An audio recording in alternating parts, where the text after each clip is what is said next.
Before you, there were generations of people who parented the way they were parented, who passed on what was passed to them, some with love, some with fear, and some with their own wounds that never healed. And now you will raise children who will carry what you give them into their own families. They'll parent the way they were parented, hopefully with a good example. You could be the turning point, the person standing at that crucial moment when history can take a different course.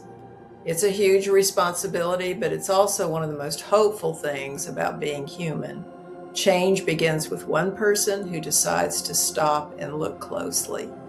This is what we mean when we say that parenting is generational healing, not just for your children, but for your whole family.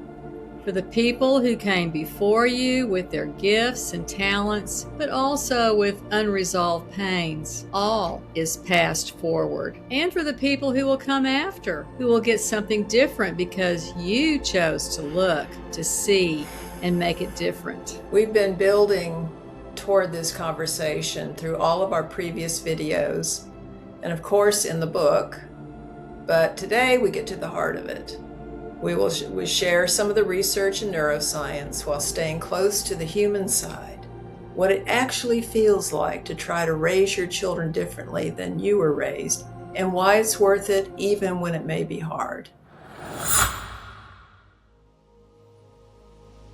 How exactly does your childhood show up in your parenting? It's often not in the obvious ways. The phrases you hear coming out of your own mouth, the ones your mother used to say, the ones you swore you'd never repeat and then find yourself repeating anyway. Most of the time, this is not easy to notice. Researchers who studied adult attachment have found that the way we were parented as children becomes our template for all close relationships as adults, including the relationship with our own children. There's something called the adult attachment interview, a long, structured conversation in which a researcher asks adults to recall their childhood relationships with their parents. Not only what happened, but how they make sense of what happened. And what it shows is that everything depends on what that person interprets from the events, not so much on what actually happened. In other words, those who can acknowledge the difficult parts without feeling overwhelmed, or who can accept both the pain and the humanity of the people who cause that pain, are much more likely to raise children with secure attachment, even if their own childhood was truly difficult. On the other hand, the ones that cannot reinterpret the story, who either idealize their childhood or remain flooded by it, those parents are more likely to pass on insecure attachments to their children simply because processing it has not happened yet. Like we said in a previous video, processing is the work, and it is possible at any stage. A parent who can make sense of their own story and reinterpret it is the one that can change their relational patterns and begin to parent differently. What keeps the cycle going is the part of your past that's never been looked into with understanding and depth. So here's where we need to be careful, because making sense of your childhood can sound like therapy speak or something that requires years of work before you can be a decent parent, and we're not going to walk that path. Making sense of your childhood means being able to talk about it with some coherence, being able to say, well, this happened, it affected me this way, I can see why my parents did what they did, even if I wish they'd done it differently, and I'm trying to be different.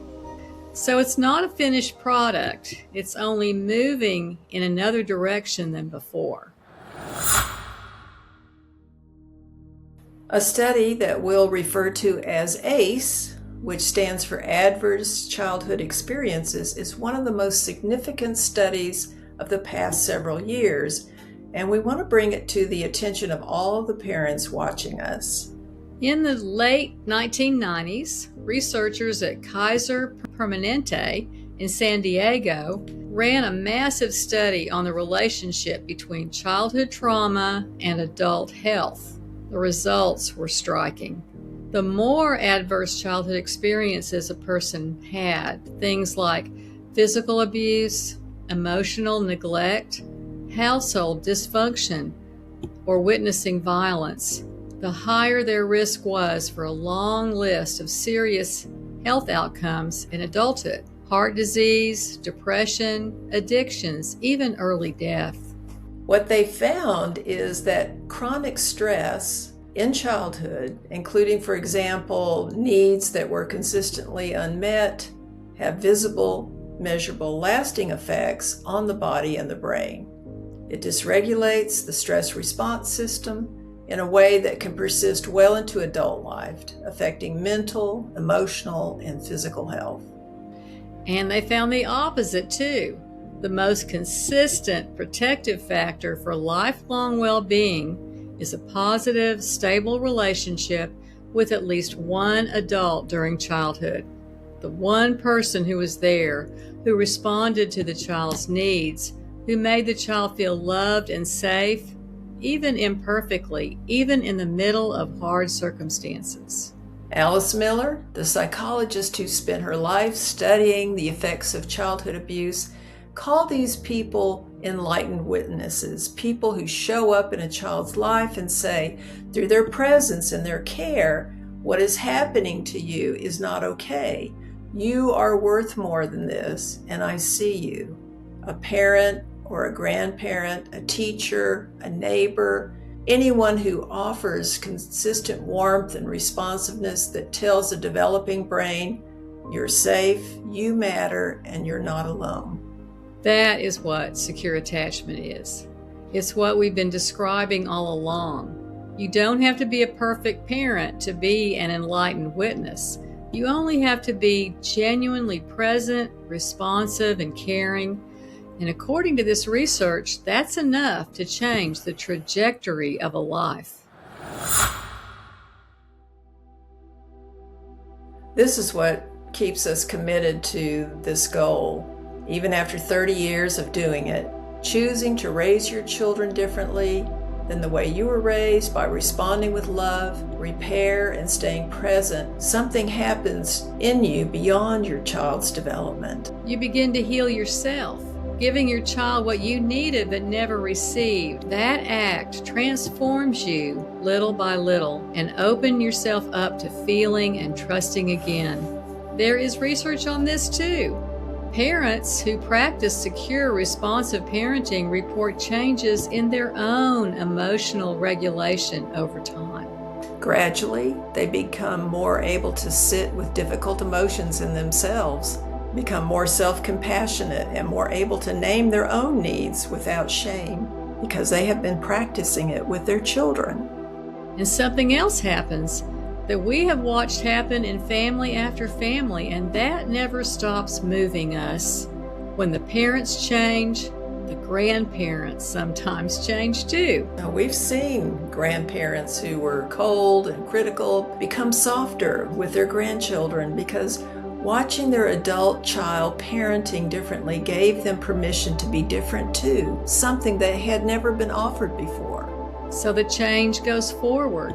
It also somehow goes backward. The family story is rewritten not just for the next generation, but for the previous generations. This is not something we can fully explain, but we've seen it too many times to dismiss it. There's a study from New Zealand following attachment across generations, and it shows that when parents who were raised in warm, responsive homes raised their own children the same way, and those children went on to raise their children in the same way too. 3 generations following the same ways of parenting. 3 generations. From a grandmother who chose to respond rather than to withdraw, to a parent who learned that love is reliable, to a child who grew up to parent the same way without even having to think about it because it was simply what family felt like. Researchers call this intergenerational transmission of positive parenting. It's one of the most hopeful things in the whole field. What you're doing right now, the trying, the reading, the questions, the being here,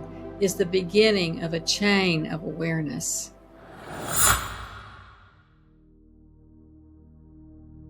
We want to be honest about what this asks of you because we don't want it to make it sound simple. It's not. Breaking a generational cycle asks you to feel the things that you may have spent years not feeling. The anger about what was not given, the sadness that needed responsive care, the resentment that you felt of something missing. Feelings appear even if we want to ignore them. They ask loudly to be recognized. And if we try to hide them, they tend to go into the way we parent, like a big reaction to a small misbehavior, or the distance we want to get away from our child who's expressing a need, or the tightness we feel every time we hear crying. Letting yourself feel those things is how the pattern loses its grip. And it isn't work you have to do alone. This is exactly what friends, partners, therapists, and communities like the one we're creating here are for.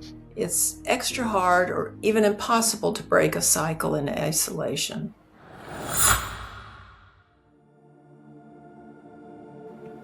Now we'd like to share something from the newest edge of the research because we think it's extraordinary. Epigenetics. It's the study of how experiences affect the expression of our genes. Not the genes themselves, but whether they're switched on or off. And what we're impressed with is the finding that early experiences can change gene expression in ways that affect health, resilience, and the stress response system. There's research showing that children who live with chronic early stress show epigenetic changes that raise their vulnerability to stress-related illness across their lifespan. And there is research also suggesting that changes can be softened by later positive experiences. That consistent, nurturing care can begin to reverse some of the biological effects of early adversity. We're not saying that love fixes everything, but the love shown in a parent's responsiveness affects how their child's body handles stress, how their immune system works at a cellular level. Something profound to consider. What you're doing right now is one of the hardest things a human being can do, because maybe you're trying to give something you were not given, to be present in ways no one was fully present for you, to parent from a completely different perspective. Alice Miller wrote about parents who manage to give their children what they themselves never received, who can hold their own deprivation without passing it on, who can say, I didn't get this, and I am going to give it anyway. She called that one of the most extraordinary human capacities, and she was right. So if that's you, parenting across a gap, healing as you go, making it up with love and intention, and whatever information you can gather, we want to recognize you and celebrate you because you're doing it. With hard days and setbacks, yes, but you're here and you're doing the work.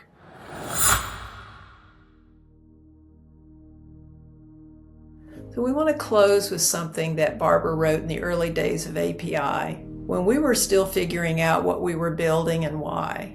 She wrote, "The real revolution, the one that will change the world, will not start with a government, will not start in a policy paper or a social movement or a protest. It will start in a living room, in a kitchen, in the small hours of the night when a parent chooses to get up and go to their child." I still believe that. I believe it more now because I've watched it happen. We have watched young parents arrive uncertain, overwhelmed, but doing their best, become grandparents now. And we've watched their children become parents themselves. We see them parenting from trust, sitting with their children's big emotions without needing to shut down, or when needed, apologize and repair naturally. They carry and live these values every day. We've watched the revolution happen in the most ordinary moments. One parent, one choice, one child at a time. And I have my own grandchildren now, and watching our adult children parenting is one of the happiest experiences of our lives. Neither of us got everything right, that's certain, but what we see in them gives us enormous hope and joy. We are all part of the revolution. We showed up here not knowing who would find us, whether the Spanish-speaking world was ready for this conversation, or if the message that took 30 years to build in English would find common ground in a new language. And here we are, because we know that the course is the same. We all need connection. We all have some hope that the next generation will have something better, and we all want to do better somehow. It's the same in every language, culture, family around the world. All of the information, data, and stories we share, every piece of it is in our book, Criar con el corazón. The first Spanish edition is now available on Amazon. Find the link below. And leave a review of the book on Amazon if you've read it, because reviews help other families find it. And we would like to ask you to please share our videos with those you know and genuinely need to hear some of this information. And keep going, questioning, reflecting, showing up for your children. Thank you. We're so glad that you're here to talk with us. Thank you.